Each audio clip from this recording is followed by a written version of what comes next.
தந்தை, மகன், தூய ஆவியாரின் பெயராலே ஆமென். Praise the Lord. ஹல்லேலூயா, ஹல்லேலூயா.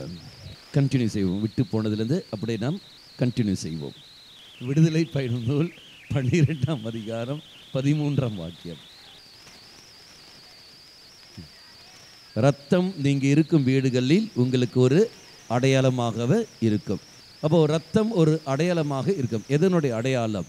அதை நாம் பார்த்து கொண்டே வருகின்றோம். ஒன்று, அது பாவத்திலிருந்து நமக்கு விடுதலை தருகின்ற அடையாளம். அதான் 1 யோவான் 1ஆம் அதிகாரம் 7ஆம் வாக்கியம் நாம் பார்த்தோம். படிங்கள். 1 யோவான் 1ஆம் அதிகாரம் 7ஆம் வாக்கியம். ஒளி இருப்பதாக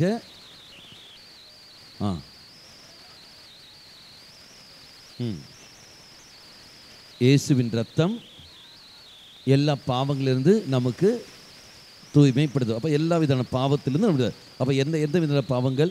உடல் ரீதியாக, மன ரீதியாக, உள ரீதியாக. அப்போ உடல் ரீதியான பாவம் தான் நாம் பார்த்து கொண்டிருக்கின்றோம். கிளியர். அப்போ முதலில் நம்ம அந்த நோய்கள் வழியாக அது பார்த்தோம். ரெண்டாவது இச்சை உணர்வுகள். அந்த இச்சை உணர்வுகள் ஒரு பாகம் நாம் பார்த்தோம். அப்போ 2ஆம் பாகத்துக்கு இப்போ நாம் கடந்து வருகின்றோம். எடுத்து படிங்கள். 1 கொரிந்தியர் 6ஆம் அதிகாரம் 15ஆம் வாக்கியம். உடல் ரீதியான பாவங்கள். 1 கொரிந்தியர் 6ஆம் அதிகாரம் 15ஆம் வாக்கியம்.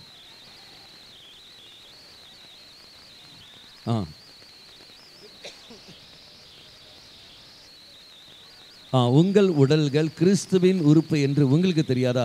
கிறிஸ்துவின் உறுப்பை எடுத்துக்கொண்டு ஒரு விலை மகளிருடன் நீங்கள் சேரலாமா? சேரக்கூடாது. அடுத்த வார்த்தை, ஓருடல் ஆகி ஓடுகின்றான். அப்போ நான் பார்க்கின்றோம், நம்முடைய உடல் உறுப்புகள் எல்லாம் யாருடைய உடல் உறுப்புகள்? கிறிஸ்துவனுடைய உடல் உறுப்புகள். அப்போ கிறிஸ்து நமக்கு தலையாகவும் நம்முடைய உறுப்பாக இருக்கிறோம். அதான் நம்முடைய ஞானஸ்தானத்தின் போது நான் இயேசுடைய மறை உடலில் ஒரு அங்கமாக நான் மாறிவிடுகின்றேன். கிளியர். அப்படி என்றால் கிறிஸ்து தங்குகின்ற உடல் இயேசுவின் உடல். இந்த இயேசுவின் உடல் எடுத்துக்கொண்டு ஒரு விலை மகளிருக்கு நான் கொடுக்க முடியலாம். அப்படி என்றால் விலை மகளின்னு சொல்லுவது அர்த்தம் என்ன? பாவத்தின் நிலைக்கு கொண்டு போக முடியும். பாவத்துக்கு ஒரு நாளும் நான் இட்டு செல்லக்கூடாது. இந்த உடல் தூய்மையானது. இதை தூய்மையோடு வைக்க வேண்டியது நம்முடைய கடமை. என்ன காரணம்? இந்த உடல் எனக்கு சொந்தமல்ல. அது யாருக்கு சொந்தமானது? தெய்வத்துக்கு. எப்படி தெய்வத்துக்கு சொந்தமாக மாறிவிட்டது? அவர் என்ன விலை கொடுத்து வாங்கியிருக்கின்றார். என்ன விலை கொடுத்தார்? ரத்தத்தை கொடுத்து வாங்கியிருக்கின்றார். நான் வாசிக்கிறோம் இல்லையா? தொடர்ந்து அந்த வார்த்தை அப்படியே படிங்கள். அப்படியே அந்த வார்த்தையை படிங்கள்.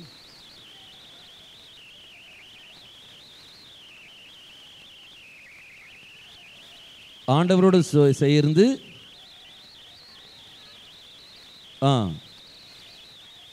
எனவே பரத்தமையை விட்டு விலகுங்கள். அடுத்தது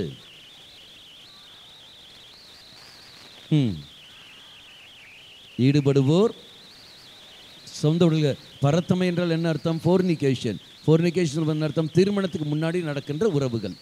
அப்போ திருமணத்துக்கு முன்னாடி காதல் என்ற பெயரில் நாம் திருமணத்துக்கு முன்னாடி செய்கின்ற பல அட்டகாசங்கள். அந்த மகளோ தன் உடலை மற்றவனுக்கு கொடுப்பது, மற்றவர்கள் தொடுவதற்கு அனுமதிப்பது, அப்போ இச்சைக்குரிய காரியங்கள் செய்வது, அது ஃபோர்னிகேஷன். பெரிய பாவங்கள். பரத்தமை அது ஒரு நாளும் அது இருக்கக்கூடாது. அடுத்தவன் தொடுவதற்கும் அடுத்தவன் அனுபவிப்பதற்கும் திருமணத்துக்கு முன்னாடியே நடக்கின்ற உறவுகள். இனி அதே மனிதனை திருமணம் செய்திருந்தாலும் பாவம் தான்.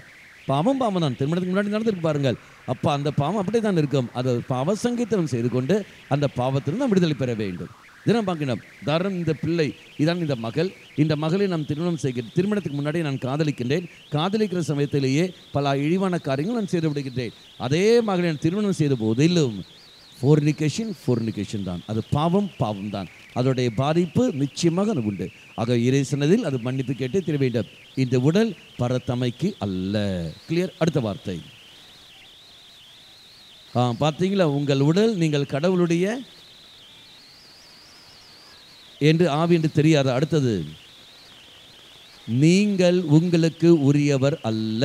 அடுத்தது கடவுள் உங்களை விலை கொடுத்து வாங்கியுள்ளார். அப்போ நீயும் நானும் நமக்கு சொந்தம் இல்லை. நாம் யாருக்கு சொந்தமானவர்கள்? தெய்வத்துக்கு சொந்தமானவர்கள். அப்போ என் உடலும் மனமும் உள்ளமும் யாருக்கு சொந்தம்? தெய்வத்துக்கு மட்டுமே தான் சொந்தம் ஒழிய வேறு யாருக்கும் இல்லை. இது என் கணவனுக்கோ, இது என் மனைவிக்கோ, இது என் பிள்ளைகளுக்கு போலும் சொந்தம் இல்லை. வேறு யாருக்கும் இல்லை. இறைவனுக்கு மட்டுமே தான் சொந்தம். அப்போ இறைவனுக்கு மட்டும் சொந்தமானது எப்படி என் கணவன் கொடுக்க முடியும்?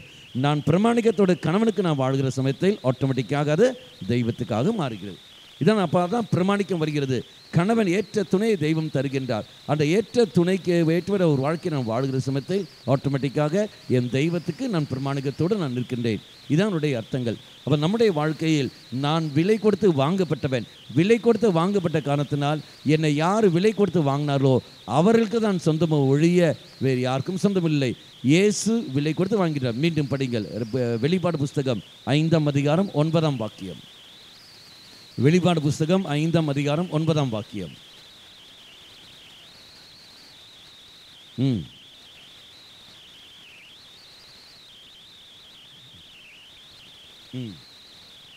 நீர் கொல்லப்பட்டீர், உம்முடைய இரத்தத்தால் குலம், மொழி, நாடு அனைத்து நின்றும் மக்களை கடவுளுக்கென்றே விலை கொடுத்து மீட்டுள்ளீர். அவர் பிதாய தெய்வத்துக்கு ரத்தம் கொடுத்து தெய்வம் என்று மீட்டிருக்கின்றார். அவர் ரத்தம் கொடுத்துட்டு மீட்ட காரணத்தினால் நான் இறைவனுக்கு மட்டுமே சொந்தமானவன். அப்படி இறைவன் மட்டுமே சொந்தமான காரணத்தினால் பிசாசு என் மேல் கோபம் கொள்ளுமா? நிச்சயமாக என் மேல் கோபம் கொண்டு தான் இருக்கும். எனக்கு எதிராக போய்கொண்டு தான் இருக்கும். எங்கே நான் வாசிக்கிறோம் இல்லையா? யோவான் நற்செய்தி 15ஆம் அதிகாரம் 18-19 வாக்கியங்கள். யோவான் நற்செய்தி 18ஆம் அதிகாரம் 15ஆம் அதிகாரம் 18-19. உலகு உங்களை வெறுக்குது என்றால் அது உங்களை வெறுக்கும் முன்னே என்னை வெறுத்திருக்கிறது. என்ன காரணங்கள்? அடுத்த வாரம். நீங்கள் உலகை சார்ந்தவர்களாக இருந்திருந்தால் உங்களை அன்பு செய்திருக்கும். அடுத்தது, நான் உங்களை உலகத்திலிருந்து தேர்ந்தெடுத்து விட்டேன். அடுத்தது, நீங்கள் உலகை சார்ந்தவர்கள் அல்ல. அவர் நீ நானும் இந்த உலகத்துக்கு அடிமை அல்ல, உலகம்தான் உனக்கும் எனக்கும் அடிமையாக இருக்கும். அவர் நான் உலகத்துக்கு சொந்தம் அல்ல, உலகத்துக்கு சொந்தம் அல்ல, தெய்வம் என்னை விலை கொடுத்து வாங்கியிருக்கின்றார். அதை நம்ம எல்லோருக்கும் தெரியும் இல்லையா? 1 பேதுரு 1ஆம் அதிகாரம் 18-19 எல்லோருக்கும் தெரியும். விலை கொடுக்கப்பட்டு விலை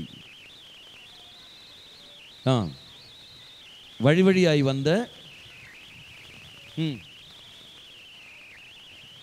கொடுக்கப்பட்ட விலை என்னவென்று உங்களுக்கு தெரியும் என்றோ? அது பொன்னும் வெள்ளியும் கொண்ட அழிவுக்கு உட்பட்டதல்ல, மாறாக மாசு மறுவற்ற ஆட்டுக்குட்டி போன்ற இயேசுவின் உயிர் மதிப்புள்ள திரு இரத்தமாகும். அவள் இயேசுவின் தூய இரத்தத்தின் வழியாகத்தான் நீ நானும் மீட்கப்பட்டிருக்கின்றோம். அப்படி என்றால் அந்த தூய இரத்தத்தை நான் எங்கு பெறுகின்றேன்? திருப்பலியில், பலிப்பிடத்தில். அப்போ ஓரோ தலைவரையும் நான் பலிப்பிடத்தில் நான் பங்கெடுக்கிற பொழுது, திருப்பலிக்கு வருகிற பொழுது என்ன அடையாளமாக மாறுகிறது? நான் தெய்வத்துக்கு சொந்தமானவன். இந்த உடல் தெய்வத்துக்கு சொந்தமானது. ஒரு நாளும் இது உலகத்துக்கு சொந்தம் அல்ல. அப்படி என்றால் பிரமாணிக்கத்தோடு வாழ வேண்டியது என்னுடைய கடமை. என் உடலை பாவத்தின் உடலாகவோ நோயின் உடலாகவோ மாற்றுவது அது தவறு. நான் என்ன செய்ய வேண்டும்? என் தெய்வத்திற்காக என் உடலை ஆரோக்கியமாக நான் வைத்திருக்க வேண்டும். ஆரோக்கியமாக வைத்திருக்க வேண்டும். இப்போ நீங்கள் பாருங்கள், வயதான காலகட்டத்தில் நீங்கள் ஆலயத்திலிருந்து பணி செய்கிறீர்கள். ஐயோ, எனக்கு ஆலயத்தில் பணி செய்ய வேண்டும். இளமை காலகட்டத்தில், ஆரோக்கியமான காலகட்டத்தில் பணி செய்ய வேண்டிய நீங்கள் அப்போ செய்யவில்லை. இப்போ வயசான ஜெபமாலை பாரு, நாங்கள் ஜெபமாலை ராத்திரி முழுவதும் பண்ணிட்டு இருக்க வேண்டும். இப்போ பண்ணி என்ன பிரயோஜனம்? அப்போ பண்ணியிருக்க வேண்டும். அப்பா பண்ணாத விட்டு இப்போ உக்காந்துட்டு என்ன சுக்கும் கிடையாது, ஒரு சுக்கும் கிடைக்காது. எங்கே நாம் வாசிக்கின்றோம்? பைபிளில் உண்டா? மத்தேயு நற்செய்தி 13ஆம் அதிகாரம் 18 முதல் திருவாக்கியம் நம்ம எல்லோருக்கும் தெரியும் இல்லையா? நல்ல விதைகள் எங்கே முற்செடியில் விழுகிறது, அது என்ன வழி ஓர்த்தம் போகிறது, முற்செடியிலும் பாறையிலும் நல்ல நிலத்திலும் வீழப்பட்டது. அப்போ நல்ல நிலத்தில் விழுந்த முற்செடிகளுக்கு அங்கே என்ன வருகிறது? அங்கே 100 மடங்காகவும் 60 மடங்காகவும் 30. அது ஏன் நல்ல நிலத்தில் விழுந்தது? அது என்ன அங்கே 100, 60, 30 அங்கே ஒன்றா வர வேண்டியது தானே? ஏன் ரொம்ப ஆழமெல்லாம் சிந்திக்க தேவையில்லை. மெல்ம நம்ம வாழ்க்கையை தொடர்புறுத்தி பார்த்தாலே போதும். நீ இளம் பருவத்தில் இருக்கிற சமயத்தில் நல்ல வாலிப பருவத்தில் இருக்கும்போது உன்னை கொண்டு பல காரியங்கள் தெய்வம் செய்திருப்பார். நீ இப்போ இருக்கிற அந்த ஆர்வத்தை அந்த வாலிப பருவத்தில் நீ காட்டியிருந்த என்றால் 100 மடங்கு பலன் கிடைச்சிருக்கு. எல்லாம் கையங்காலம் தளர்ந்த பிறகு ஏச்சவே சாத்திரம், ஏச்சவே சாத்திரம் இனி வந்துக்கிற சமயத்தில் உன்னை கொண்டு எத்தனை பேருக்கு வருகிறோம்? 100 பேர் வருமா? 30 வேலையாக தான் முடியும். என்ன பிரயோஜனம்? ஒரு பிரயோஜனம் இல்லையே. அப்போ அதனால் இப்போ வேஸ்டா அல்ல, இப்பயாவது நீ வந்தாயே, அட்லீஸ்ட் 30 பேராவது உயிர் வாழட்டும். இதனுடைய அர்த்தங்கள். அப்போ இந்த உடலானது நோய் உடலாமல் மாற்றாமல் இருக்க வேண்டியது நம்முடைய கடமை. காரணம், நாம் தெய்வத்துக்கு சொந்தமானவன். Price the Lord. ஹல்லேலூயா. இனி இரண்டாவது இதிலே உடல் ரீதியாக நான் பார்க்கின்றோம். தாவீது எடுத்துக்கொள்ளுங்கள். தாவீது என்ன செய்கிறான்? பெத்ஷெபா மீது மோகம் கொள்கின்றான். அவனிடத்தில் வந்த தவறான சிந்தனைகள் நமக்கு எல்லாம் தெரியுமில்ல. எங்கே வாசிக்கின்றோம்? 2 சாமுவேல் 11ஆம் அதிகாரம். கிளியர். 2 சாமுவேல் 11ஆம் அதிகாரம். அங்கு பெத்ஷெபா மீது மோகம் கொள்கின்றான். மோகம் கொண்ட உடனே பெத்ஷெபா கண்ட உடனே தவறான சிந்தனைகள் அவனுக்குள் வருகின்றன. அந்த தவறான சிந்தனையானது, அந்த பாவ சிந்தனையானது, அவனுக்குள் எழுந்த பாவ சிந்தனை அடுத்த நபருடைய குடும்பத்தை நாசமாக்குறது. அவனுக்குள்ள இந்த பாவ சிந்தனை அடுத்த நபருக்குள்ள குடும்பத்தை நாசம். யாரது குடும்பம்? பெத்ஷெபாவுடைய குடும்பத்தை. அவளும் அவன் கணவன் பேர் என்ன? அப்போ சரி, பெத்ஷெபாவும் அவள் கணவன் நல்ல கணவன் சந்தோஷம் வாழ்ந்து வந்தார்கள். இவன் தன்னுடைய அதிகாரத்தை துர்வியோகப்படுத்துகின்றான். அரசன் துர்வியோகப்படுத்துகின்றான். அவளை கண்டவுடனே இதை மோகம் கொள்கின்றான். வேறு வழியிலே அவளும் போய்விடுகின்றார். ஆட்டோமேட்டிக்காக நல்ல அந்த குடும்பத்தையும் டிம் பிசாசு வந்துச்சா. உன்னுடைய தவறான சிந்தனை வழியாக எத்தனை பேருடைய குடும்பங்கள் நாசமாகி கொண்டிருக்கிறேன். தெய்வத்துடைய ஆலயம் என்று தெரிந்தும் அந்த ஆலயத்தை அழிப்பதற்கு பிசாசு உன்னை அல்லவா பயன்படுத்திக் கொள்கிறது. இன்றைய காலத்தில் ஆண்களும் பெண்களும் மக்களை, பிள்ளைகளுக்கு ஃபார்மேஷன் கொடுக்க வேண்டும். குடும்பத்தில் ஃபார்மேஷன் கொடுக்க வேண்டும். வயதான இங்கே எலாவூரில் முன்னாடி, இப்போ இல்லை, எலாவூரில் உங்களுக்கு தெரியும், வருஷங்களுக்கு 10-15 வருஷத்துக்கு முன்பாக அங்கே அந்த ஓலையெல்லாம் இருக்கும் பார்த்தீங்களா. இப்போ தானே பில்டிங்கில் வந்துட்டு அந்த ஓலையெல்லாம் இருக்கிற சமயத்தில் அங்கே கவுன்சிலிங்காக அங்கே சகோதரி ஒருத்தர் வருகிறார். அங்கே பரிந்துரை ஜெபத்தில் இருந்த ஒரு இங்கே எலாவூரில் பழைய ஆளுங்களுக்கெல்லாம் தெரியும். கவுன்சிலிங்காக வந்த சகோதரி, அவள் பரிந்துரை ஜெபத்தில் இருக்கின்றவள். அவள் அந்த பரிந்துரை ஜெபத்தில் இருக்கின்ற அந்த சகோதரியை அவங்க அப்பா வந்து அழைக்கின்றார். ஃபாதர், என் பிள்ளைக்கு அவங்க கவுன்சிலிங் கொடுங்கன்றேன். நான் சொல்லி, இது நல்லா தானே இருக்குது, நல்லா ஜெபம் பண்ணுது. இல்லை ஃபாதர், கவுன்சிலிங் வேண்டும் ஃபாதர். சரி வாமா உட்காருமான்னு. உனக்கு என்னம்மா பிரச்சனை கேட்கும்? அதில் சொல்லு. வா. இல்லைம்மா, உனக்கு என்னம்மா பிரச்சனை? இது எதாவது நோயா இல்லைன்னு நமக்கு தெரியலையே. நான் சொன்னேன், என்ன உங்களுக்கு? சரி, அப்பனை பார்த்து நீங்கள் ஒரு காரியம் செய்யுங்கள். நீங்கள் போய் நற்கநாதர் முன்னாடி போய் உட்காருங்க, நான் உங்கள் மகளிடத்தை கொஞ்சம் தனியாக பேசுகிறேன். சரி என்று இவர் நற்கநாதர் இடத்துல போய் அமர்கிறார். மகள் இங்கே இருக்கிறார். சொல்லுமா, அப்போ தான் போயிட்டார், இப்போ சொல்லுமா மறுபடியும் இல்லை சொல்லு. வா. நான் அப்படியே பார்க்குறது, தெய்வமே ஏதாவது வெளிப்படுத்தி கொடு, இது என்ன சும்மா இப்படி பண்ணிகிட்டு இருக்கிறது. அப்போ நான் கேட்கின்றேன், மெதுவாக சவுண்ட் வருது. காதலான்னு கேட்கும்போது காதல். எந்த அப்பன் தான் ஏற்றுவாங்க அதில். சரி, அவன் என்ன செய்கிறான்னு கேட்டேன். அவன் இல்லை, அவரு. சரி, அவர் என்ன செய்கிறான் கேட்கும்போது அது சொன்ன பார்த்தது தெரியுமா? கேஷியர். நான் சொல்லுவேன், கேஷியரா? எந்த பேங்க்லன்னு கேட்டேன். பேங்க்கில்ன்னு. பின்ன என்னன்னு கேட்டேன். இந்த துணி கடை இருக்குது பார்த்தீங்களா, டெக்ஸ்டைல் ஷோரூம், அங்கே கேஷியராக இருக்கார். நீ என்ன வேலை செய்கிறேங்கிற? இது கவுண்டர் சேல்ஸ்னா இந்த என்ன துணியை எடுத்து கொடுக்குற கஸ்டமர் வரும்போது, அப்போ இவங்க 2 பேருக்கு டிங்கி டிக்கா வரிசை எப்படி தெரியுமா? இந்த அம்மா அப்படி துணியை எடுத்துக்கொண்டு இப்படி லெஃப்டில் அடி பார்ப்பார், ரைட்டில் பார்ப்பார்கள். அவர் இந்த மாதிரி சேஞ்செல்லாம் கொடுத்து இப்படி பார்ப்பார். 2 பேரும் இப்படி பார்க்குறான். அண்ணனும் நோக்கிறாள், அவளும் நோக்கிறாள். டிங்கி டிக்கி காதில் வந்து போச்சு. ஐயோ, பத்திக்கிச்சே போச்சு. இது அது நான் கேட்குறேன், எவ்வளோ வருஷம் காதலிக்கிறீங்க? ஒரு 3 மாதமா. 3 மாதம் உனக்கு பெரிய நாள். 3 மாதமாக காது. சரி, சந்தோஷம். அதனால தான் அப்பா வேணான்னு சொல்லிப்பார். இன்னும் கேஷியருக்குன்னு அவருக்கு அந்த சம்பளம் எவ்வளோ கிடைக்கும்? ஒரு 9,000 ரூபா தான் வருகிறது. உனக்கு எவ்வளோ கிடையாது? இதுக்கு ஒரு 4,000-5,000 தான் வருகிறது. அப்போ 9 + 5 எவ்வளோ வருது? 14 தானே? 14 தானே? மதியம் டைமில் கணக்கு கொஞ்சம் மாறும். அப்போ 14 ரூபா. இந்த 14 ரூபாவில் வச்சு மட்ராஸில் வாழ முடியாதுமா. ஆனால் தான் அப்பா வேண்டான்னு சொன்னார். இல்லை வேறையா? அது என்ன வேறு? அப்போ தள்ளி பிடிச்சிக்கு போடுது. சரி, வேறு என்னன்னு? பையன் நல்லா இல்லையோன்னு. அவர் நல்லா இருப்பார். நல்லா இருப்பார். பையன் கத்தோலிக்கானு கேட்டேன். ஆமாம், கத்தோலிக்கன். பையன் கத்தோலிக்கன், பிள்ளையும் கத்தோலிக்கன். பின்னையும் அப்பா வேண்டான்னு சொல்கிறாரு. பையன் நல்லா இருக்குன்னு சொல்லிக்கிறது. அப்படியே கேட்கும்போது, தெய்வமே இது எப்படி அனுப்பி எனக்கு ஒன்றும் தெரிய மாட்டேன். இப்படியே அண்டதுன்றார். வயசு நான் கேட்குறேன் மதுவன். சரி, பையனுடைய வயசு என்னன்னு கேட்குறேன். 40. 40 இல்லைம்மா, பையனுடைய அப்பா வயசு இல்லை, பையன் வயசுன்னு கேட்டேன். உடனே அது சொல்லுது 40ன்னு. உனக்கு என்ன வயசுன்னு? 18. 40 எங்கே இருக்குது, 18 எங்கே இருக்குது? மக்களே, நீங்கள் சிரிக்கிறீர்கள். அந்த மகளுக்கு அந்த உணர்வு ஏதாவது இருக்கா? இல்லையே. இந்த காலகட்டத்தில் சர்வ சாதாரணமாக நடக்கிறது. அது பார்த்தா 18 மாதிரி தெரியும், அது பார்த்தா வளர்த்தியாக இருக்குது. ஆனால் பார்த்தா சின்ன பிள்ளை 18 தான் இருக்குது. இவன் பார்த்தா 40 மாதிரி இருக்கானா, இவன் அது மாதிரி தெரியல. அப்படி இருக்கிற சமயத்தில் 40. நான் சொன்னேன், இந்த வயசு அவனுக்கு யாரும் கல்யாணம் ஆகிருக்குமே தெரியுமா? கூட ஆயிடுச்சே, சந்தோஷம், கல்யாணம் ஆயிடுச்சு. எத்தனை பிள்ளைகள் கிட்ட? 2 பிள்ளைகள். இவன் திருமணமான விஷயம், இவன் உன்னை காதலிக்கிற விஷயம் அந்த மனைவிக்கு தெரியுமா கேட்கும்போது அது தெரியாதுன்னு. பின்ன எந்த தைரியத்தில் நீ சொல்லுகின்றாய் இவன் உன்னை காதலிக்கின்ற உன்னை வச்சுன? அவர் சொல்லியிருக்காரு, உங்களை நான் பத்திரமா பார்த்துப்பேன்னு. அடி பைத்தியக்காரி, உனக்கு புத்திக்கு அதை வேலை செய்தான், புதிய வேலை செய்தான்னு. இது செய்கிற தவறுன்னு உனக்கு தெரியவில்லையா? இல்லை, அவர் பத்திரமா என்னை பார்த்துப்பார். சம்பவம் என்னவென்றால், அப்பன் குடிகாரன், இந்த பிள்ளையோடைய அப்பன் குடிகாரன் குடிச்சிட்டு அம்மாவை போட்டு டப்புன்னு அடித்து கொண்டு இருப்பார். அப்போ வீட்டில் சண்டை, வீட்டில் அப்பாவுக்கும் சண்டை வந்து கொண்டு இருக்க.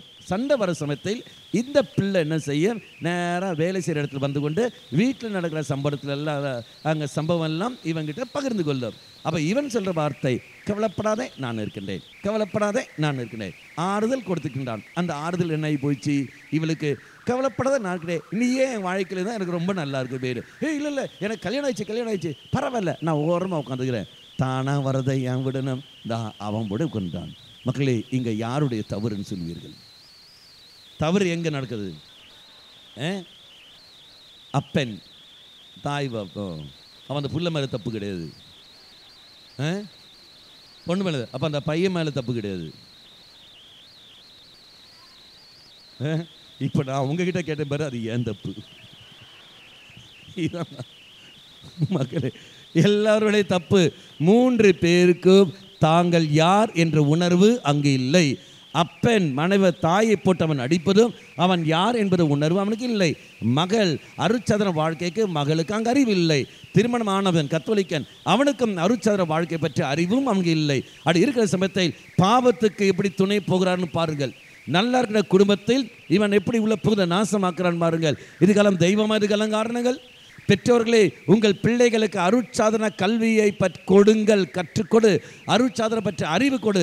உனக்கு தெரிஞ்ச விதத்தில் நீ கற்றுக்கொடு. ஆனால் கொடுப்பதில் ஸ்ட்ராங்காக கொடு. ஆனால் நஞ்ச மஞ்ச மாதிரி அட்ஜஸ்ட் பண்ணி போகிற எங்கே தரமா அட்ஜஸ்ட் ஆரம்பிக்கிறது? உன்னுடைய கேட்டிசம்க்கு ஆரம்பத்திலே ஆரம்பிக்குது. பிள்ளைகளை மறைக்கல்விக்கு அனுப்பாமல், வாடா போதும், 1/2 மணி நேரம் போதும் சொல்லி அனுப்புகிறாப்பாய். பிள்ளை இடத்தில் சொல்ல வேண்டும், பங்கு தந்தையத்தில், தந்தையே எங்களுக்கு 1/2 மணி நேரம் மறைக்கல்வி பத்தாது, போடு, ஒரு 1.5 மணி நேரம் மறைக்கல்வி நடத்து என்று நீ சொல்ல வேண்டும். நீ சொல்லாத காரணத்தினால் அருத்தந்தர்கள் 1/2 மணி நேரத்தில் முடித்து விடுகிறார்கள். நீ சொல்லி பாரு, எங்கள் பிள்ளைகளுக்கு மறைக்கல்வி நீ கொடுத்தே தீர வேண்டும், அதில் பரீட்சை வைத்தே தீர வேண்டும், அவர்கள் பாஸ் ஆக வேண்டும் என்று நீ சொல்லிப்பாரு. எந்த அளவுக்கு இறைமக்கள் நீ தாகத்தோடு எடுக்கின்றாயோ அது கேட்டபடி உன் பங்கு தந்தை சந்தோஷத்தோடு அவர்கள் அதில் ஈடுபடுவார்கள். உங்களுக்கு ஆர்வம் இல்லாத காரணத்தினால் பிள்ளைகள் இதை போய் விடுகிறார்கள். யாரு காரணங்கள்? ஒரு சில சாமியார்கள் பூசை முடிச்ச உடனே வெளியே வந்திருக்க வேண்டும். ஏன்? பார்த்தியா, பிள்ளைகளே போடா அம்மா அதுக்குன்னு ஒன்றும் தெரியாமல் புடவை தானே அப்படியே மறைச்சி கொஞ்சம் அப்படியே டிங்கி அப்படியே கொண்டு போகிறது. அப்படியே கொண்டு ஃபாதர் உடம்பு சரியில்லை ஃபாதர், அவனுக்கு போகணும் ஃபாதர், எக்ஸாம்பிளுக்கு ஃபாதர் எப்படி இருக்கு ஃபாதர், ஒரு நாளும் நீசக்கூடாது. அங்கேயே ஆட்டம் ஆடுது என்றால் அருட்சாதனம் வாழ்வை எல்லாம் கட்டாயிடும். இதை மக்களை நான் பார்க்கின்றோம். அப்போது இந்த தாவீது நல்லா இருக்கிற குடும்பத்தை இதோ அவன் நாசமாக்கின்றான். அந்த குடும்பத்தை நாசமாக்கணுன்னே அது மட்டும் போவதில்லை, அவனுடைய தவறான சிந்தனை இதோ தீய எண்ணங்களை உருவாக்கிறது. எப்படி? அங்கே அந்த மகளிடத்தில் உறவு கொள்வதற்கும், 2வது அந்த கணவனை கொலை செய்வதற்கான வழியும் இது அத்துண்டுகிறது. பாவம் எந்த அளவுக்கு உள்ளே போய் கொண்டிருக்கிறது பாருங்கள். பாவம் எந்த அளவுக்கு. சரி, இவன் பார்க்கின்றான் பழியை அவன் மேலே போடுவதற்கு பார்க்குற சமயத்தில் உரியா என்ன செய்கின்றான்? முடியாது, நான் போக மாட்டேன். அரசே, அவர்கள் போரில் இருக்கிற போது நான் மட்டும் எப்படி வீட்டுக்கு தனியாக போக முடியும், சந்தோஷத்தோடு இருக்க முடியாது என்று கடைசியில் சதித்திட்டம் செய்து கொண்டு உரியாவை கொன்று விடுகின்றான். அங்கே கொலை குற்றம் இதோ கடந்து வருகிறது. பாவம் கொலை குற்றம் கொண்டு போகிறது. இச்சை உணர்வுகள் உன்னை எங்கே கொண்டு போய் சேர்க்கிறது நிற்பார். எங்கே கொண்டு போய் சேர்ப்பார்? அதோட முடியவில்லை. அவனை கொலை செய்த பிறகு கொன்ற பாவம் தின்றால் போய்விட்டது மாதிரி இவன் என்ன செய்கின்றான்? அந்த பெத்ஷிபா விதவை ஆகிவிடுகின்றால் அந்த கைம்பெண்ணுக்கு இவன் வாழ்க்கை கொடுக்கிறேன் சொல்லிக்கொண்டு அவளை திருமணம் செய்து கொள்கின்றான். ஊரெல்லாம் பாராட்டுகிறது. தெய்வம் பாராட்டினாரா? இல்லையே. தெய்வம் சொன்ன வார்த்தை என்ன? எல்லோரும் தெரியும் இல்லையா? படிங்கள் 26வது வாக்கியம்.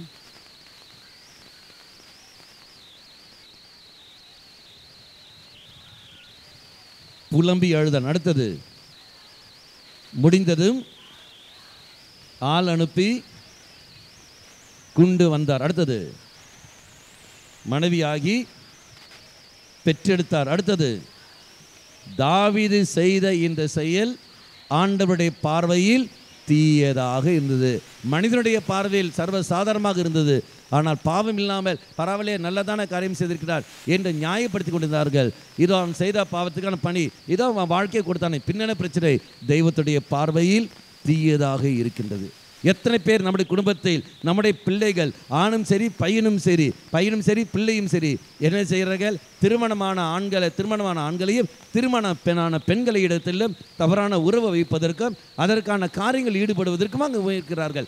அவன் தான் ஏற்கனவே கல்யாணமானவன் தெரிந்து விட்டது இல்லையா? மறுபடியும் ஏன் அவன் பின்னாடி நீ போகின்றாய்? அவள் தான் ஏற்கனவே திருமணம் ஆகிவிட்டது இல்லையா? மறுபடியும் எதற்காக அவளை நீ தொந்தரவு செய்து கொண்டிருக்கின்றாய்? காதல் என்ற பெயரில் மறுபடியும் அவளை அந்த ஆன்டி பின்னாடியும் அந்த அக்கா பின்னாடியும் அந்த அண்ணன் பின்னாடியும் அந்த அங்கிள் பின்னாடி நீ போய் கொண்டிருக்கிற சமயத்தில் பெற்றோராகிய நீங்கள் பிள்ளைகளுக்கு என்ன ஃபார்மேஷன் கொடுக்கிறீர்கள் என்று பார். யார் காரணங்கள்? இதுக்கெல்லாம் என்ன காரணங்கள் கேட்டால் இது அவனுடைய சுதந்திரம் உண்டு அல்ல. தெய்வம் யாருக்கும் அனுமதி கொடுத்ததில்லை. பாவம் செய்வதற்கு ஒருத்தருக்கும் தெய்வம் அனுமதி கொடுத்ததில்லை. நான் வாசிக்கிறோம் இல்லையா? சீராக் புஸ்தகம் 15ஆம் அதிகாரம் 20ஆம் வாக்கியம். சீராக் புஸ்தகம் 15ஆம் அதிகாரம் 20ஆம் வாக்கியம். இறை பற்றின்றி இருக்க தெய்வம் யாருக்கும் இல்லை. அடுத்தது பாவம் செய்ய எவருக்கும் அவர் அனுமதி கொடுத்ததில்லை. உன்னுடைய மகனும் உன்னுடைய மகளும் இப்படிப்பட்ட தவறான எண்ணங்களில் வாழ்வதற்கு தெய்வம் ஒரு நாளும் அதிகாரம் கொடுத்ததில்லை. அவன் ஏற்கனவே திருமணமானவன், ஏற்கனவே திருமணமானவள் என்று அறிந்த பிறகு மறுபடியும் அவள் பின்னாடி போகிறேன் என்றால் எத்தனை குடும்பம் நாசமாய் கொண்டிருக்கிறது. ஏற்கனவே திருமணம் ஆனவனே அதே மாதிரி செய்கின்றான். அடுத்த பெண்கள் மீது அடுத்த ஆண்கள் மீது மோகம் கொண்டு நீ போகிற சமயத்தில் இந்த உடல் தூயாவி தங்குற ஆலயம் என்றும் தெய்வத்துடைய சொந்த உடல் என்று தெரிந்த பிறகு இதை தவறாக நீ பயன்படுத்துகிறேன் என்றால் எந்த அளவுக்கு கேட்டால் நியாயப்படுத்துகிறது. எனவே என் மனைவி எனக்கு சரியில்லை, என் கணவன் எனக்கு சரியில்லை, அவர் என்னோடு இருப்பதில்லை, அவள் என்னோடு இருப்பதில்லை, எனக்கு நேரத்தை தருவதில்லை, நீ ஏன் அது பின்னாடி போகின்றாய்? உன்னை யார் இவனை கல்யாணம் பண்ண சொன்னது? ஆண்டவர் சொன்னார். ஓலை ஏதுற சமயத்தில் கேட்டார் என்னவென்று, இவனை பற்றி உனக்கு தெரியுமா, இவளை பற்றி உனக்கு தெரியுமா? ஓலை ஏதுற சமயத்தில் கேட்டார். நம்ம எல்லாம் பார்க்குறோம் இல்லையா? என்ன திருமணத்துக்கு முன்னாடி கேட்பாங்க இல்லையா? என்ன சம்மதம் கேட்பார்கள். என்னவென்று பிகில் ஆகிய நான், பிகில் ஏஞ்சல் ஆகிய நான், ஏஞ்சல் ஆகிய நான், பிகில் ஆகிய உன்னை சம்மதம் கேட்குறாங்களே. ஓலை ஏதுற சமயத்தில் கேட்குறாங்க, இவனை பற்றி உனக்கு தெரியுமா, இவனுடைய சூழல் பற்றி உனக்கு தெரியுமா என்று கேள்வி கேட்கப்படுகிறது. அப்போ அதுக்கான பதில் நீ கொடுக்க வேண்டும். தெரியாது நீ சொல்லியிருந்தனால் நீ தப்பிச்சிருக்கலாம். உன்னை யாரு தெரியும்னு சொன்னது ஆண்டவர் சொன்னாரா? அங்கேயே நீ பொய் சொல்லியிருக்கின்றாய். பிறகு ஏன் கடவுள் மேலே நீ குற்றப்படுத்திக் கொண்டிருக்கின்றாய்? அதனால் தான் திருமணம் ஏதுற சமயத்தில் அந்த ஓலை சமயத்தில் அங்கே வயசு கேட்கப்படுது. வயசு என்ன காரணம்? வயசுக்கு காரணம் என்ன? கத்தோலிக்க திருச்சி வயசுல காரணம் என்ன? எதற்காக வயசு கேட்கிறார்கள்? பக்குவம், உடல் பக்குவம் அல்ல, மனப்பக்குவம் இருக்க வேண்டும். அந்த மனப்பக்குவம் என்பது என்னது? சொந்தமாக டிசிஷன் எடுக்க வேண்டும். கணவன் மனைவியும் சேர்ந்து தீர்மானம் எடுக்க வேண்டும். கணவன் மட்டும் எடுப்பதோ அல்லது மனைவி மட்டும் எடுப்பதோ என்பதல்ல. அடுத்தவன் பேச்சை கேட்டுக்கொண்டு நடப்பதல்ல. மாறாக எங்கள் அப்பா சொன்னார் அதனால் அவனை திருமணம் செய்கின்றேன், எங்கள் அம்மா சொன்னாங்க அதனால் திருமணம் செய்கின்றேன். அப்பா அம்மா பேச்சுக்கெல்லாம் கேட்டு கல்யாணம் பண்ணுறது அதல்ல. உனக்கு அங்கே இருக்க வேண்டும், உனக்கு தைரியம் இருக்க வேண்டும், உனக்கு நம்பிக்கை இருக்க வேண்டும். உனக்கு பக்குவம் இல்லை என்றால் கல்யாணத்துக்கு நீ சம்மதம் தெரிவிக்க கூடாது. இதனுடைய அர்த்தங்கள். இது தெய்வத்துடைய ஆலயம் என்று தெரிந்த போதிலும் இந்த உடலை நீ நாசமாக்குகின்றாய். இவன் அடுத்தவன் கணவன், இவள் அடுத்தவன் மனைவி என்று தெரிந்த பிறகும் மறுபடியும் நீ அவளிடத்தில் போகிற சமயத்தில் எந்த அளவுக்கு பாவத்தில் நாம் இருந்து கொண்டிருக்கின்றோம் அப்படி என்றால் உனக்கும் சாத்தானுக்குள்ள வித்தியாசம் என்ன இருக்கின்றது? என்ன வித்தியாசம் உண்டு? அங்கே தாவீது செய்த பாவம், அந்த பாவத்துடைய விளைவு என்ன ஏற்பட்டது நமக்கு எல்லோருக்கும் தெரியும் இல்லையா? சும்மா அஞ்சா மஞ்சா மாதிரி அல்ல. எடுத்து படிங்கள் 12ஆம் அதிகாரம் 10 முதல் வாக்கியங்கள். இனி உன் குடும்பத்திலிருந்து வாள் என்றுமே நீங்காது. வாள் என்றால் என்ன அர்த்தம்? இறைவனுடைய கடுமையான தீர்ப்பு. அப்போ குடும்பத்திலிருந்து வாள் என்றுமே நீங்காது, என்றுமே நீங்காது நீ செய்த பாவத்தின். அடுத்த வார்த்தை, நீ என்னை புறக்கணித்து உன் மனைவியாக்கி கொண்டாய்.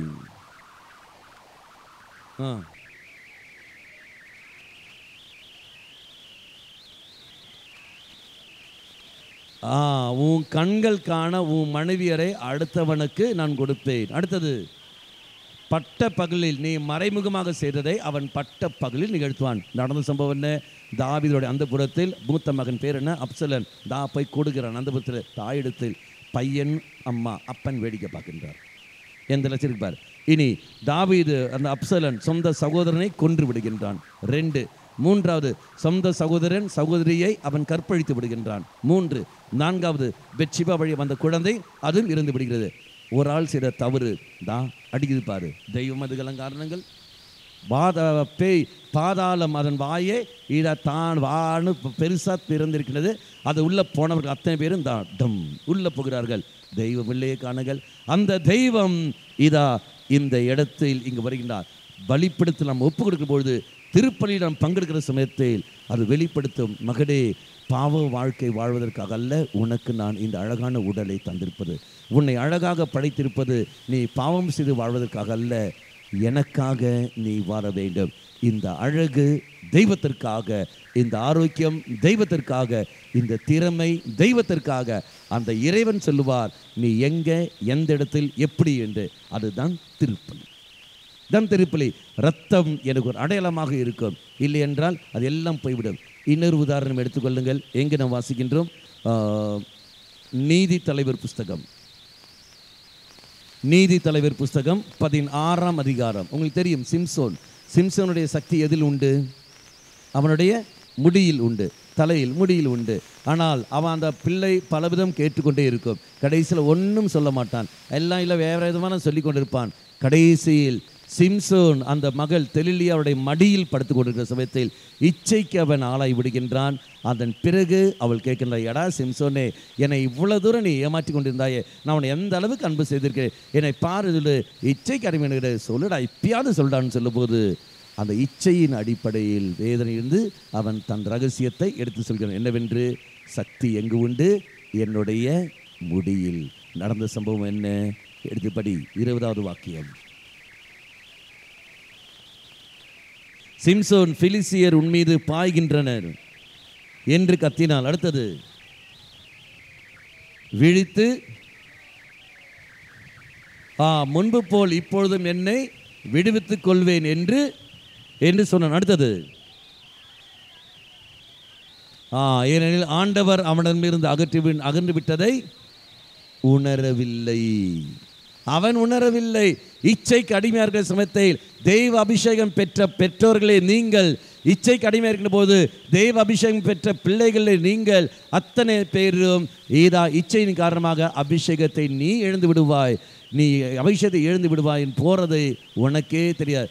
சிம்சோன் தெய்வ சக்தி இழந்து விட்டதை அவன் அங்கு உணரவில்லை. அவனது உணரவில்லை. இச்சை, செக்ஸ் பாவம் அல்ல, ஆனால் அந்த புனிதமான செயலை பாவத்தின் செயலாக நீத்தான் மாற்றி விடுகின்றாய். அது போன உடனே ஆட்டோமேட்டிக்காக இதை தெய்வ கிருபை நீ இழந்து விடுகின்றாய். தெய்வ கிருபை இழந்த காரணத்தினால் எப்படி மக்கள் உனக்கு கிடைக்கும்? அதுதான் அங்கே நம்ம பார்த்தோம் இல்லையா? என்னவென்று ஆண்டவர் கேட்டார், ஆதாம் நீ எப்படி இருக்கிறாய் என்று. அப்போ அவன் சொன்ன பார்த்தேன், நான் நிர்வாணத்தோடு இருக்கின்றேன். அந்த காலத்தில் ட்ரெஸ் என்ன?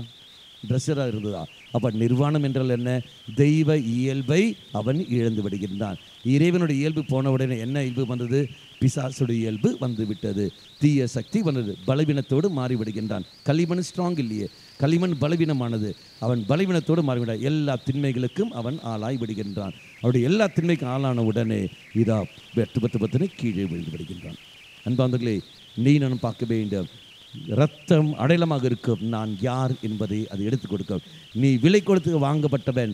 நீ சாஸ்தானுடைய மகன் அல்ல, தெய்வத்துடைய மகன்.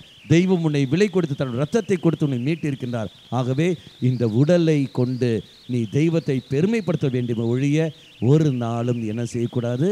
இந்த உடலுக்கு எதிராக போகக்கூடாது. அதனால உங்கள் உடலை மகிமைப்படுத்து. நீ மேக்கப் போடு, எல்லாம் போடு, யார் வேணாண்ணா, ஏதோ என்ன மண்ணாங்கட்டி வேணும் பண்ணிக்கோ, என்ன அட்டாசம் பண்ணிக்கோ. ஆனால் அது எல்லாமே யாரை மகிமைப்படுத்த வண்ணமாக இருக்க வேண்டும்? தெய்வத்தை மகிமைப்படுத்த வேண்டுமா இருக்க வேண்டும். அது அடுத்தவனை தூண்டுவதற்காக இருந்தது என்றால் அது செய்வது பாவம். அது மேக்கப் போட்டு தான் தூண்ட வேண்டும் அவசியமில்லை. மேக்கப் இல்லாமலேயே தூண்டலாம், எப்படி வேணாலும் நீ செய்யலாம். ஆனால் உன் மனநிலை மக்களே தெய்வ சன்னதியில் மன்னிப்பு கேட்டு பார்த்து கொள்ளுங்கள். Praise the Lord. ஹல்லேலூயா. அல்லேலூயா. இரண்டாவது நாம் பார்க்கணும், உடல் ரீதியாக மன ரீதியாக நான் எந்த அளவுக்கு நான் பாவம் செய்திருக்கின்றேன். ஈஸியாக புரிந்து கொள்வதற்காக ஈஸியான வார்த்தை எடுத்துக்கொள்வோம். மத்தேயு நற்செய்தி 15ஆம் அதிகாரம் 19ஆம் வாக்கியம். மத்தேயு நற்செய்தி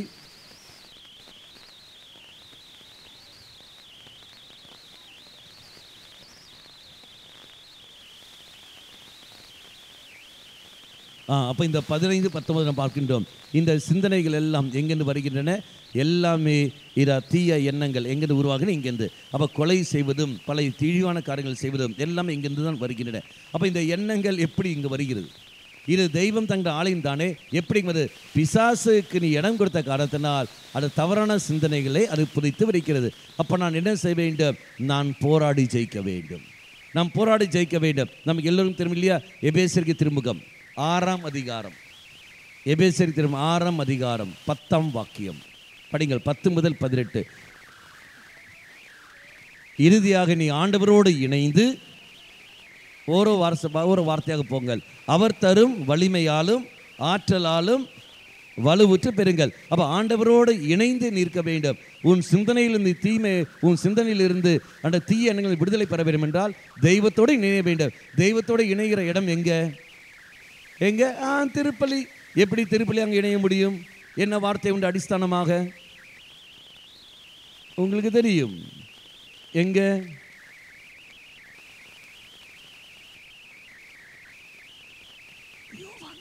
யோவான் நற்செய்தி.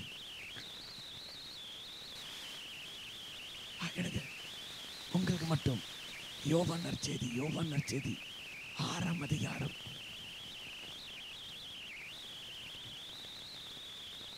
6ஆம் அதிகாரம் 55. ஐயோ, 6ஆம் அதிகாரம் 55, 6, 7, 8. எனது சதை உண்மையான உணவு, உண்மையான பானம். அடுத்தது, என் சதையை உண்டு என் இரத்தத்தை குடிப்போர் என்னோடு இணைந்திருப்பர். அடுத்தது, நானும் அவர்களோடு இணைந்திருக்கின்றேன். அடுத்தது, வாழும் தந்தை என்னை அனுப்பினார், அதனால் நானும் வாழ்கிறேன், அதுபோல என்னை உண்போரும் என்னால் வாழ்வர். அப்போ இயேசுவோடு நான் இணைய வேண்டும் என்றால் எங்கு வர வேண்டும்? பலிப்பீடம். அப்போ எனவே நீங்கள் அவரோடு இணைய பாருங்கள். அப்படி என்றால் திருப்பலியில் நீ இணைந்து கொள்ள வேண்டும்.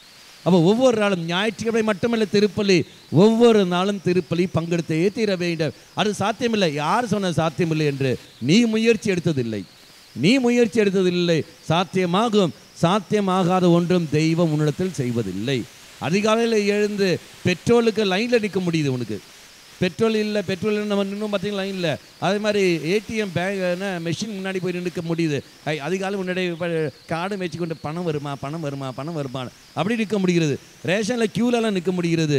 பிள்ளைகளுக்கு ஸ்கூலில் அட்மிஷன் வேண்டும் என்பதற்காக கேட்டு முன்னாடி அதிகாலை 4 மணிக்கெல்லாம் போய் நிற்க முடிகிறது. ஆலயத்துக்கு மட்டும் வரத்துக்கு உனக்கு கஷ்டம். உனக்கு வர்றது கஷ்டம். நைட் ஷோ பார்க்க முடிகிறது. அங்கே போய்ட்டு பிரியாணி விடியகால 4 மணிக்கு சாப்பிட முடிகிறது. அப்போல்லாம் உனக்கு பிரச்சனை கிடையாது. ஆனால் இங்கே வரும்போது தெய்வசேனை வரும்போது மட்டுமே 4 மணிக்கெல்லாம் வர முடியாது ஃபாதர். அது ப்ராக்டிக்கல் இல்லை ஃபாதர். யார் சொன்ன ப்ராக்டிக்கல் இல்லைன்னு? நீ முயற்சி எடுத்ததில்லை.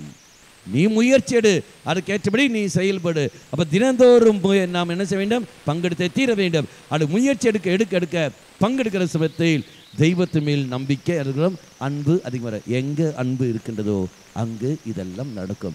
எங்கு அன்பு இல்லையோ அங்கு இருக்கவே இருக்காது. இதுதான் நம்முடைய அர்த்தங்கள். அப்போ நாம் பார்க்கின்றோம் இங்கே தெய்வ இணைய வேண்டும். இனி 2வது என்ன வருகிறது? அவர் தரும் வலிமையாலும் ஆற்றலாலும் வலுவுற்று பெறுங்கள். அந்த வலிமை ஆற்றல் எங்கே இருக்கிறது? உதாரணம் எடுத்துக்கொள்ளுங்கள். அந்த பழைய ஏற்பாடு 1 அரசர் 19ஆம் அதிகாரம். யாரு? எலியா இறைவாக்கினரை கொலை செய்வதற்காக யார் அங்கே துடித்து கொண்டிருந்தால்? இசபெல். இல்லையா? அவள் துடித்து கொண்டிருந்தாள். துடித்து கொண்டிருந்த பொழுது எலியா என்ன செய்கின்றான்? பயந்து ஓடுகின்றான். பயந்து ஓடிய எலியாவை அங்கே தெய்வம் எழுப்பி அவன் ஒரு புதரில் ஓடி களைத்திருக்கிற சமயத்தில் அவனுக்கு என்ன கொடுக்கப்படுகிறது? தண்ணீரும் சாப்பாடா அப்பமும் கொடுக்கப்பட்டது. அப்போ தண்ணீரும் அப்பவும் கொடுக்கப்பட்டது. பையன் மறுபடியும் சுருண்டு தூங்குறான். மறுபடியும் அடித்து எழுந்துடுறான். எழுந்து அவனுக்கு மறுபடியும் கொடுக்கப்படுது. இதா அது பெற்ற உடனே உண்ட உடனே அவனுக்கு சக்தி எவ்வளோ நாள் வந்தது? 40 நாட்களும் இரவும் பகலும். படி எங்கே வாசிக்கின்றோம்?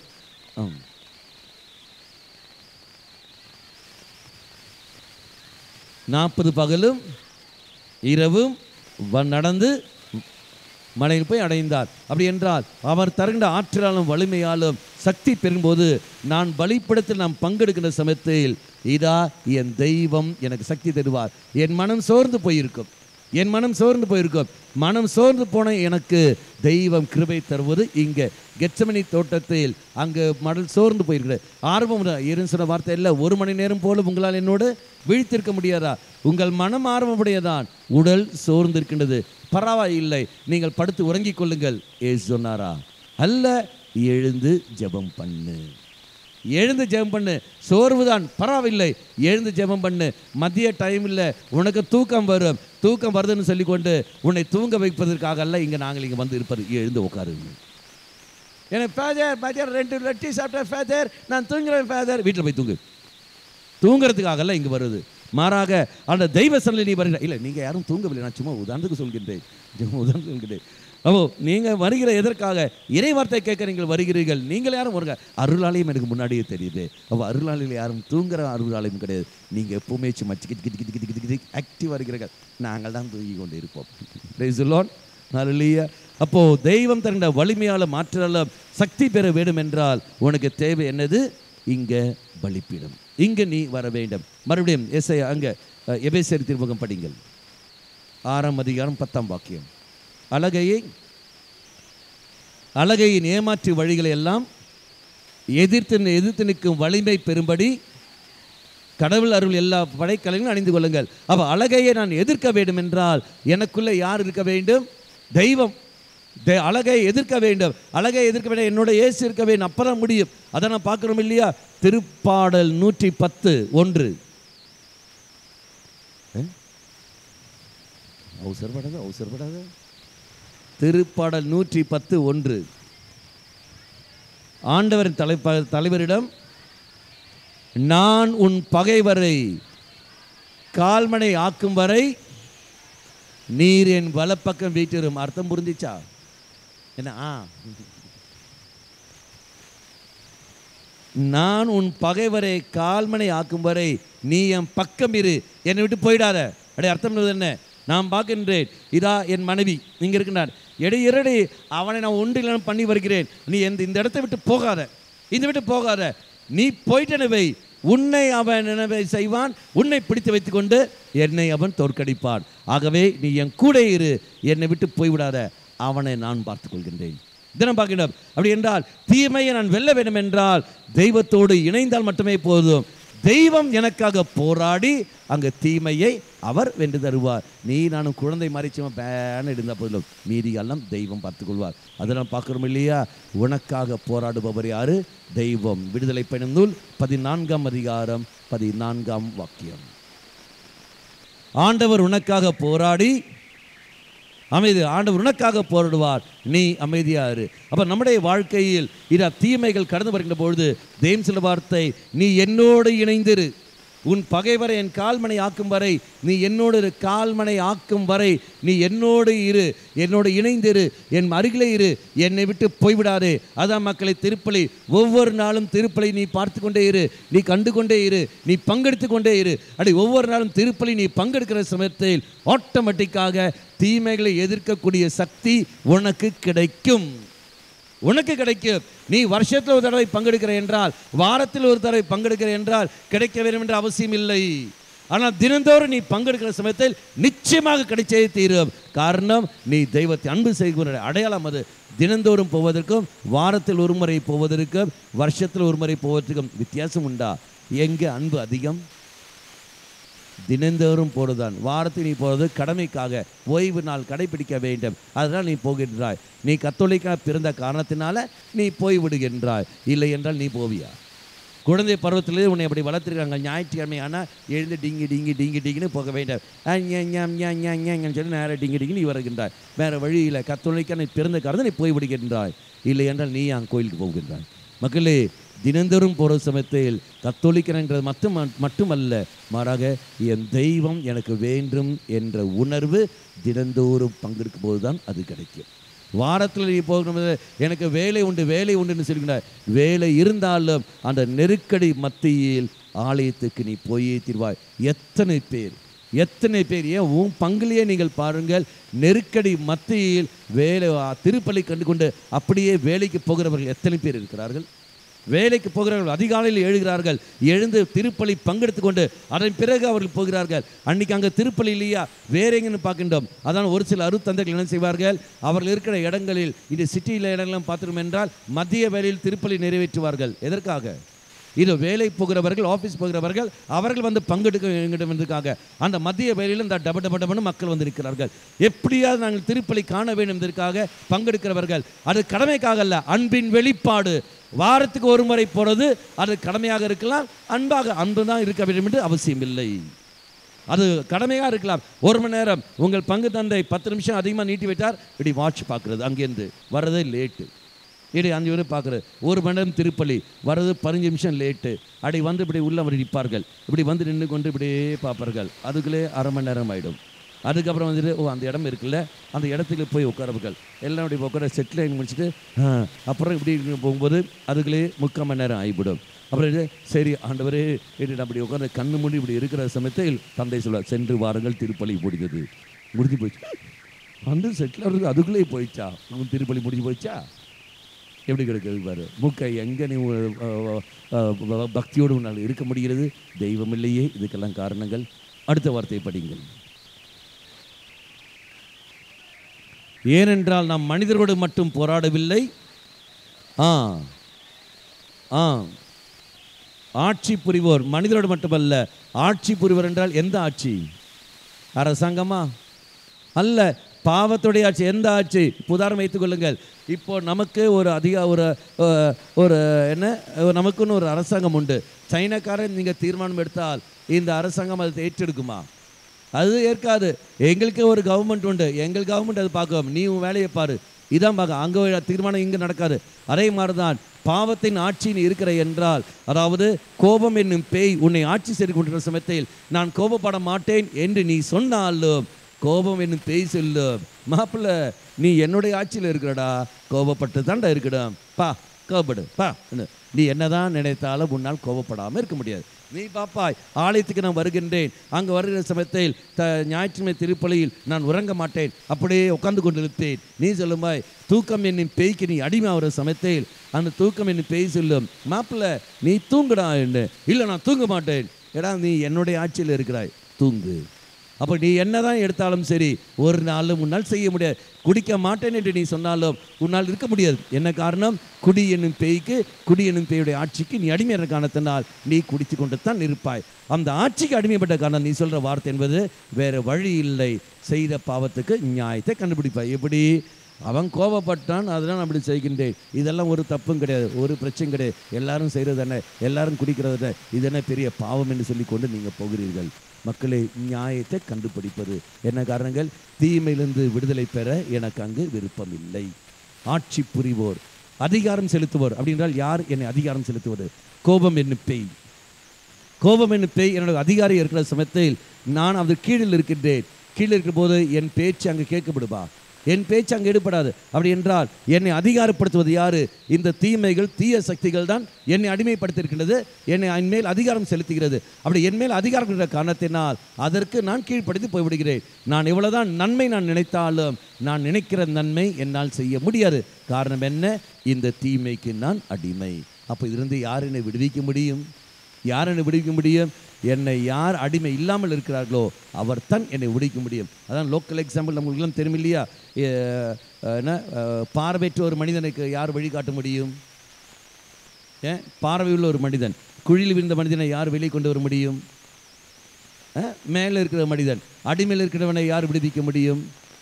அடிமை இல்லாதவன். பாவத்தில் இருக்கிறவனை யார் விடுவிக்க முடியும்? அப்படி என்றால் பாவம் இல்லாத யாராவது இங்கே உலகத்தில் இருக்காங்களா?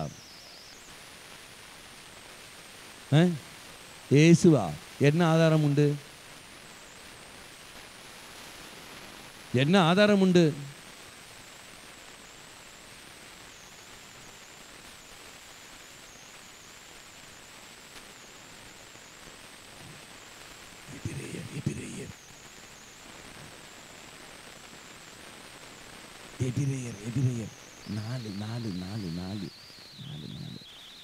எபிரேயர் 4 கண்டுபிடி. எங்கன்னு 15-16. ஏனெனில் நம்முடைய தலைமை குரு நம்முடைய வலுவின்மை கண்டு நம் மீது இரக்கம் காட்ட முடியாதவர் அல்ல.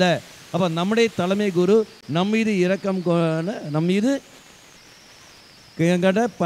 அல்ல. அடுத்தது, மாறாக எல்லா வகையிலும் நம்மை போல சோதிக்கப்பட்டவர், எனினும் பாவம் செய்யாதவர். எனவே அடுத்த வார்த்தை, எனவே நாம் ஏற்ற வேளையில் உதவக்கூடிய அருளை கண்டு அடையவும் அருள் நிறைந்த இறை அரியணையை துணிவுடன் அணுகி செல்வோமாக. இதை நம்ம பார்க்கின்றோம். அப்போ நம்முடைய தலைமை குரு நம்முடைய வலுவின்மையை கண்டு நம் மீது இரக்கம் காட்ட முடியாதவர் அல்ல. நீ இந்த மாதிரி பலவீனமானவன், இந்த மாதிரி பாவத்துக்கு அடிமையானவன், இச்சைகளுக்கு அடிமையானவன், பிசாசுக்கு அடிமைப்பட்டு போகிறவன், கூக்கி நீ பேசுவாய் ஒழிய நீ ஒன்றும் இல்லடா, நீ ஒரு புஸ்ஸு, நீ ஒரு வெத்து, நீ வெறும் புல்லு தான் என்பது மிக தெளிவாக தெய்வம் அறிந்திருக்கின்றார். நம்ம பாருங்க இல்லையா, நீ வெறும் என்னது வைக்கோலுக்கு சமம் என்று நாம் பார்க்கின்றோம். அப்படி இருக்கிற சமயத்தில் தெய்வம் பார்க்கின்றார், இவ்வளவு தான் நீ. ஆகவே பலவீனத்தோடு இருக்கிற உன்னை நான் என்ன செய்கின்றேன்? சக்திப்படுத்துகின்றேன். ஏற்ற வேளையில் உனக்கு உதவக்கூடிய அருளை கண்டடையவும் அருள் நிறைந்த இறை அரியணை. எது அது இறை அரியணை? பலிப்பீடம். அருள் நிறைந்த இறை தெய்வத்துடைய சிம்மாசனத்தை தேடி இங்க வா. அதுதான் நற்கருணை நீ சந்திப்பது, அதுதான் பலிப்பிட திருப்பலி பங்கெடுப்பது, அதுதான் பாவ சங்கீர்த்தனம் நீ செய்வது. இதுதான் மக்களை கத்தோலிக்க திருச்சபை கற்றுத்தருவது. இதான் நம்ம பார்க்கின்றார். அவர் நற்கருணை நீ சந்திப்பதும் அதே சமயத்தில் பலிப்பிடத்தில் நீ கடந்து வருவதும் நீ பாவ சங்கீர்த்தனம் நீ செய்வதுமாக இருக்கிற சமயத்தில் அருள் நிற இறையணையை அணுகிவா. தைரியத்தோடு துணிவுடன் அணுகிவா. பயந்து வராத, துணிவுடன் நீ அணுகிவா. இந்த தெய்வம் இதா உன்னை மன்னிக்கின்றவர், ஏற்றுக்கொள்கின்றவர், புரிந்து கொள்ள போகிறவர், அனுசரிக்கின்றவர் தான் ஒழிய உன்னை காயப்படுத்துகிற தெய்வம் அல்ல. Praise the Lord. ஹல்லேலூயா. இல்லையா? இதான் மக்களுடைய அர்த்தங்கள். கிளியர். இனி அடுத்த வார்த்தை, இருள் நிறைந்த இந்த உலகின் மீது ஆற்றலுடையோர். அப்படின்னா என்ன அர்த்தம்? இருள் நிறைந்த உலகின் மீது ஆற்றலுடைய, இருள் என்பது யாரு? தீய சக்திகள். கிளியர். இனி அடுத்தது, வான்வெளிய தீய ஆவிகளோடு நாம் போராடுகிறோம். அப்போ ஆட்சி புரிவோர், அதிகாரம் செலுத்துவோர், இருள் நிறைந்த ஆற்றலுடையோர், வான்வெளியில் உள்ள தீய ஆவிகளோடு நாம் போராடுகின்றோம். அப்போ இந்த போராட்டத்தை நான் ஜெயிக்க வேண்டும் என்றால் எனக்கு என்ன தேவை? இயேசு கிறிஸ்து எனக்கு தேவை. அந்த இயேசு கிறிஸ்துவை நான் சொந்தமாக்குற இடம் எங்கே? பலிப்பீடம். அப்போ திருப்பலியில் நான் பங்கெடுக்கிற சமயத்தில் அது அடையாளம் என்னவா மாறுகிறது? தீமைகளும் தீய சக்திகளையும் வெல்லக்கூடிய சக்தி நீ பெற்றுக்கொண்டு இருக்கின்றாய். இங்க வா, திருப்பலி உனக்கு சக்தியை தரும். தீமைகளை மன ரீதியாக உன்னுடைய சிந்தனைகள் எல்லாம் அது பழுத சிந்தனைகள் எல்லாம் சீர்படுத்திக் கொள்வதற்காக பலிப்படுத்த நீ கடந்து வா. அது உன்னை தூய்மைப்படுத்தும். இதுதான் மக்களுடைய அர்த்தங்கள். அதனால் தான் நான் வாசிக்கின்றோம். எங்கே? எபிரேயர் திருமுகம் 9ஆம் அதிகாரம் 12, 13, 14. எபிரேயர் 9, 12, 13, 14. அவர் பலியாக படைத்தது இரத்தம், வெள்ளாட்டு கிடாய்கள், கன்று குட்டிகள் இரத்தம் அல்ல, அவருடைய சொந்த இரத்தமே. அடுத்தது,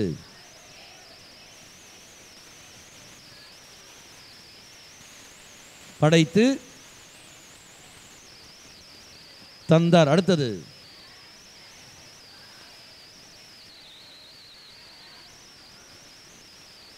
பட்டது போல் சடங்கு முறைப்படி அவர் தூய்மையை பெறுகிறார். அடுத்தது, ஆனால் கிறிஸ்துவின் இரத்தம் வாழும் கடவுளிற்கு வழி செய்யுமாறு சாவுக்கு அழைத்து செல்லும் நம் மனச்சான்றை எத்தனை மிகுதியாக தூய்மைப்படுத்தி கொண்டிருக்கிறது.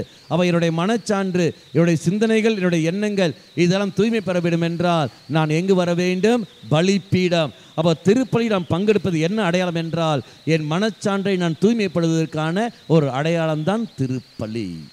அப்போ தூய்மை அடைகிற போது என் பாவத்திலிருந்து நான் விடுதலை பெறுகின்றேன். அப்போ தூய ரத்தமானது என் படைகிற போது திருப்பலி நான் பங்கெடுப்பது அடையாளம். இதோ பாவத்திலிருந்து நான் விடுதலை பெறுகின்றேன்.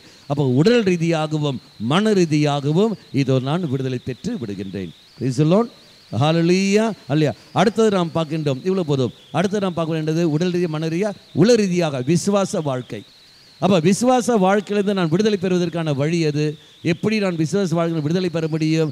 இதோ என்னுடைய நம்பிக்கை யார் மீது நான் செலுத்த வேண்டும்? தெய்வத்தின் மீது. எங்கே நாம் வாசிக்கிறோம்? சும்மா லோக்கல் எக்ஸாம்பிள் எடுத்துக்கொள்ளுங்கள்.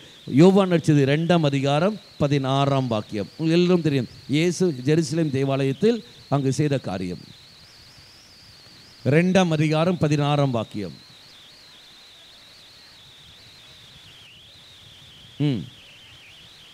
என் தந்தையின் இல்லத்தை சந்தையாக்காதீர்கள். மீண்டும் அதை நாம் வாசிக்கின்றோம். லூக்கா நற்செய்தி 19ஆம் அதிகாரம் 46ஆம் வாக்கியம்.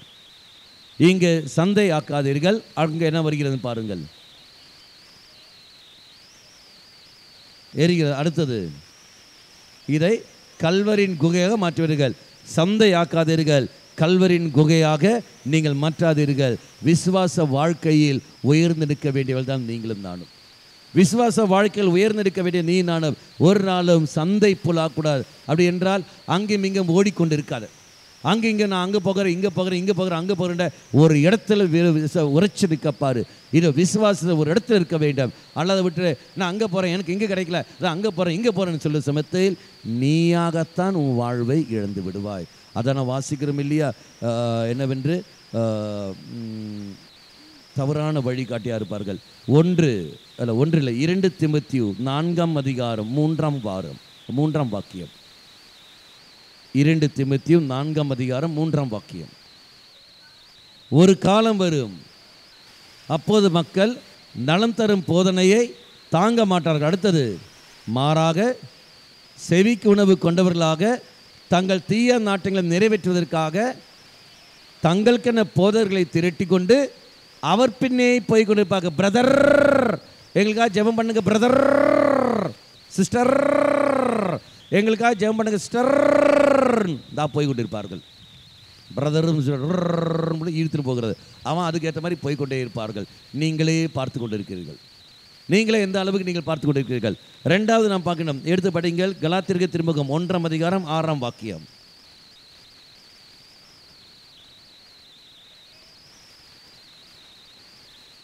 அவரை விட்டுவிட்டு இவ்வளவு குறுகிய காலத்திலேயே வேறொரு நற்செய்தியை நீங்கள் ஏற்றுக்கொண்டீர்களே, எனக்கே வியப்பாக இருக்கு. அடுத்தது, மாறாக வேறொரு நற்செய்தி இருக்கு நான் சொல்ல வரவில்லை. மாறாக சிலர் உங்கள் மனதை குழப்பி கிறிஸ்துவின் நற்செய்தியை திரித்து கூற விரும்புகிறார்கள். இதுதான் உண்மை. இனி அடுத்த வார்த்தை படி, நாங்கள் உங்களுக்கு அறிவிக்க நற்செய்தியிலிருந்து மாறுபட்டதை ஒன்று நாங்களோ அல்லது விண்ணிலிருந்து வந்த தூதர்களோ யார் அறிவித்தாலும் அவர்கள் சபிக்கப்படுக.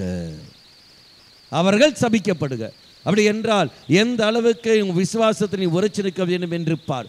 மீண்டும் வார்த்தை குறிது இல்லையா? திருப்பாடல் இல்லையே, ஆக்ட்ஸ் என்னது, திருத்துதர் பணி 20ஆம் அதிகாரம் 28 நினைக்கிறேன்.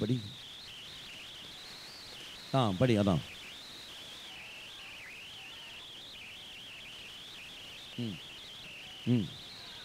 தூய ஆவியானவர் உங்களை கண்காணிப்பாளராக ஏற்படுத்தி உள்ளதால் உங்களையும் மந்தை முழுவதையும் கவனத்துடன் காத்து கொள்ளுங்கள். அர்த்தம் புரிஞ்சிச்சா?